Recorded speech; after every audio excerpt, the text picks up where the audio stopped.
mchekeshaji na mwanaharakati wa kijamii Eric Omondi ameachiliwa huru kwa bondi ya shilingi 100,000 baada ya kile kilichoelezwa kama kukamatwa kwa kushtukiza siku ya Ijumaa katika tukio lililovuta hisia kubwa mitandaoni na katika vyombo vya habari.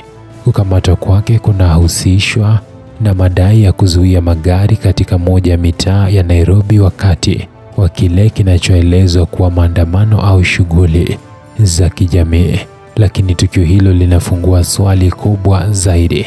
Je, Eric Omondi ni msanii anayevuka mipaka ya burudani kuelekea activism ya moja kwa moja, au ni mfano wa changamoto mpya kati ya mamlaka za usalama na wanaharakati wa kijamii nchini Kenya?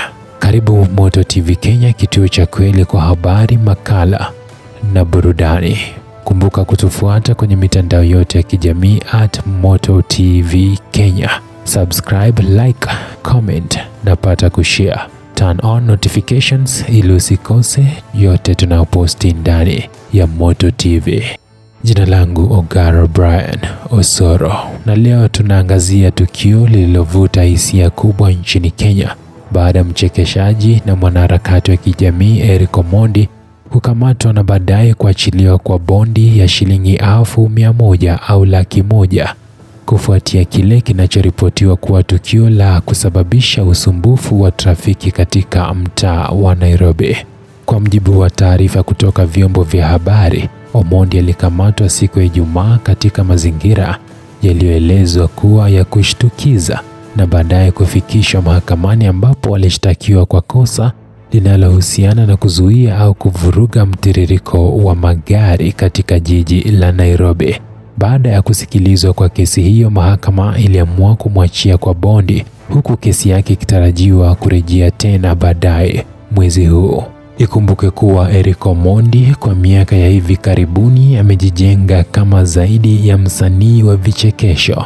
Ameingia katika anga ya activism ya kijamii, akizungumzia masuala kama gharama ya maisha, changamoto za vijana na hali ya kiuchumi ya wananchi wa kawaida. Katika baadhi ya matukio ya awali, shughuli zake zimewahi kumweka katika mgongano na mamlaka za usalama, hasa pale ambapo mikusanyiko au maandamano yamehusisha usumbufu wa shughuli za umma. Katika tukio hili la hivi karibuni, Omondi anadaiwa kuhusika na kitendo cha kuzuia au kuvuruga mtiririko wa magari baada ya kuhusishwa na upakuaji wa vitu mitaani kama sehemu ya shughuli yake ya kijamii. Baada ya kuhusishwa na upakuaji wa mitungi katikati ya barabara katika mitaa ya Nairobi, na hivyo basi kukomesha shughuli za magari katika maeneo hayo mbalimbali. Hata hivyo, upande wake kupitia mawakili wake umekuwa ukipinga madai hayo, ukisema kuwa shughuli zake ni sehemu ya harakati za kijamii zinazolenga kusaidia wananchi. Mahakama kwa upande wake haikufuta kesi hiyo, bali ilimwachia kwa bondi ya shilingi 100,000 ikisubiri hatua zaidi za kisheria.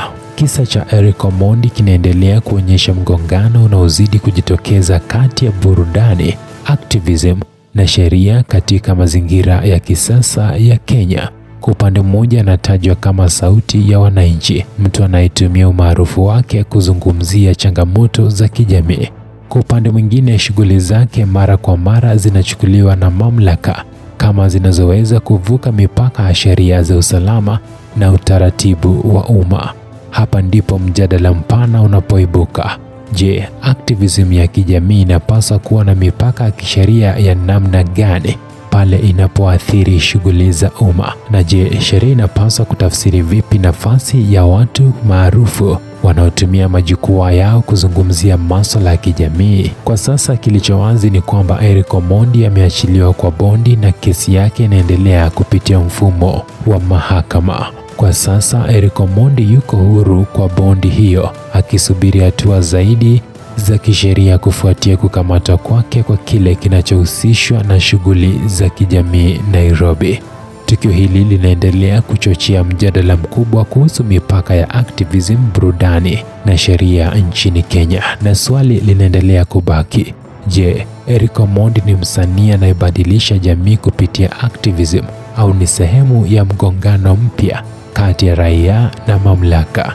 Majibu bado yanaendelea kuandikwa na wakati, na kufikia hapo basi ndipo nahitimisha habari moto za sasa. Hadi wakati mwingine, kumbuka kusubscribe, kulike, kucomment na hata kushare, turn on notifications ili kupata habari zote kwa wakati. Tufuate kwenye mitandao yote ya kijamii @MotoTV Kenya.